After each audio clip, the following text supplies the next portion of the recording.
Beloved, come to him a living stone, rejected by human beings, but chosen and precious in the sight of God. And like living stones, let yourselves be built into a spiritual house, to be a holy priesthood, to offer spiritual sacrifices acceptable to God through Jesus Christ. Of course, this is our second reading today from the letter of St. Peter, writing this to the community and telling them, Beloved, Jesus Christ is our living stone. He is that cornerstone rejected by many. And yet he goes on to say what? Let yourselves be built into a spiritual house, like a living stone. Present yourself to Jesus, present yourself to God, and be built into a spiritual house. What does this mean? Well, the whole point of my homily I'll give to you right now, it's this. We have to go to God and say, God, form me as you will. I present myself to you. Now, of course, you know me well enough now. I can't stop the homily now. I could, but I'm not going to. All right? But that's the whole point, that we present ourselves before God and say, God, do with me as you will. But let's use that analogy of a stone, a living stone, but a stone. Let's say we wanted to build a statue. Let's say we wanted to build a statue of St. Joseph. We need a statue of St. Joseph in here, by the way, one of these years. But let's say we want to build a statue of St. Joseph out of stone. It's a big piece of stone. What has to happen in order to make it a statue of St. Joseph with the lilies in his hand, the sandals, that look of just presence of him? They have to start chipping away at that stone. Not just chipping right away. What they have to do, they have to take jackhammers out and then start chipping and then start sanding and then start polishing. But that whole process, that would hurt the stone. Good thing it's not alive, huh? But if it was a living stone, do you think it would reject it a little bit? Do you think it would say, whoa, I can't do this. This is too painful. This hurts. You know, there's actually a skit about this. Maybe you've seen it. It's by the Skit Guys. Now, the Skit Guys, if you YouTube it, they're very popular. It's a Christian-based skit guy thing, majiggity. That's not a word I know, but majiggity sounds cool. All right. So you YouTube it, and sure enough, it's called God's Chisel. It's the most famous skit that they've done, the most popular skit that they've done, but it's called God's Chisel. So it's two middle-aged guys. So I like to say, older than me, younger than you. Anyways, so it's two middle-aged guys in here, and they're doing a skit. Now, one pretends to be God. Another one is going to call Frank. Now, don't worry, I'm not going to explain the whole skit because then that'd be me trying to do the skit. I'm not going to do that. But Frank starts off by praying, God, I want to be like you. I want to do anything you want me to do. I want to be made in your image and your likeness. And sure enough, God shows up. And God shows up with a chisel and a hammer. And Frank goes, God? And so, of course, they make the obligatory remark of, I want a six-pack, so go ahead and chisel that in me, right? But after that, then finally, Frank goes to God and says, okay, God, do with me what you want. So sure enough, God takes out the chisel and the hammer, says, well, you need to remove this. And he starts going, greed, selfishness, laziness, lust.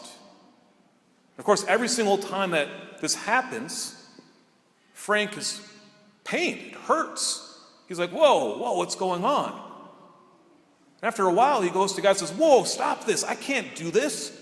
This hurts. I didn't think it was going to hurt. And God says, of course it's going to hurt. I'm removing something from you. And you have asked me to help you. So I'm going to chisel it away.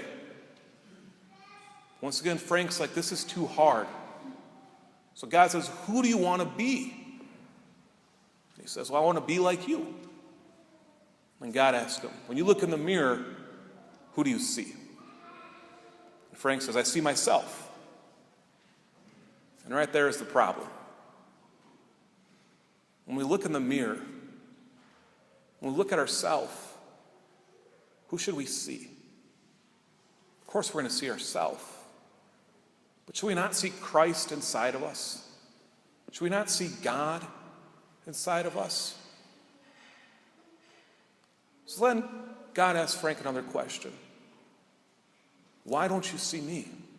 And Frank says, because I'm sinful, because I'm not good enough, whatever you may be. And God says, if you let me help you, I can overcome this.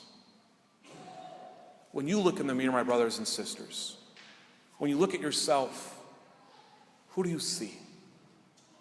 Can you see Christ inside of you? When other people look at you, do they see Christ? Now, of course, our answer should be, oh, I desire for that to happen. I want them to see Christ in me. But do they? You know, we never go to God and say, God, I'm perfect. I don't need your help at all. If you do, guess what? The devil's won. We have to go to God and say, God, I need your help. God, help me to overcome these sins, to overcome this sin of selfishness, of negativity, of laziness, of materialism, whatever it may be. And we go before him and say, God, help me. And guess what? He's going to want to help. But it's going to hurt. It's hard to give things up. It's hard to leave something behind that maybe you've been struggling with for 5, 10, 50 years of your life. And all of a sudden we leave that behind. It's going to be painful. Let's use the analogy of someone that goes in for surgery. What do they do before you put on surgery, maybe a major surgery? Anesthesia, all right? Why? Because it's a painful operation maybe, and it's going to hurt. And when you have a surgery done, right away it's like, oh, I'm cured right away. Then once again, it's rehab, it's physical therapy, it's taking more medicine to get to a better point. But it's painful, and it's hard. So the question is, why do we even want God to chisel away at us? Why should we let God form us? Well, the reason why is, as Peter says, he says, why? Because we are called to be what? We are called to be a chosen race. We are called to be a royal priesthood. We are called to be a holy nation, a people of his own, so that we may announce his praises.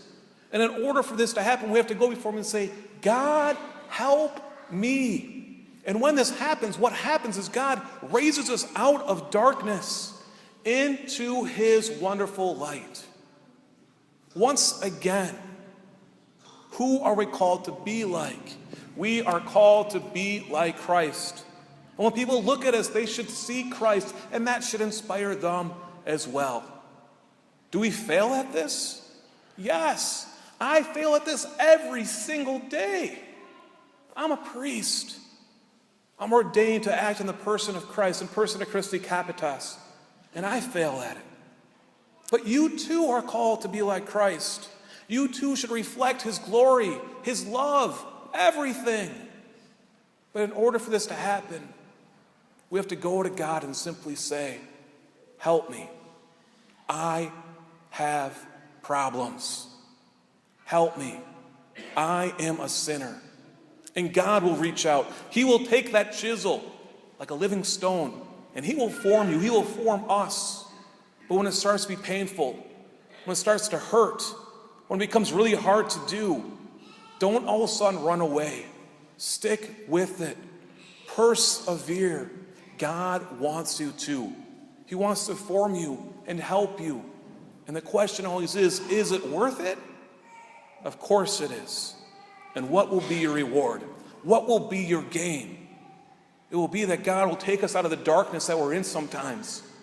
He will raise us up, and he will bring us into his wonderful light.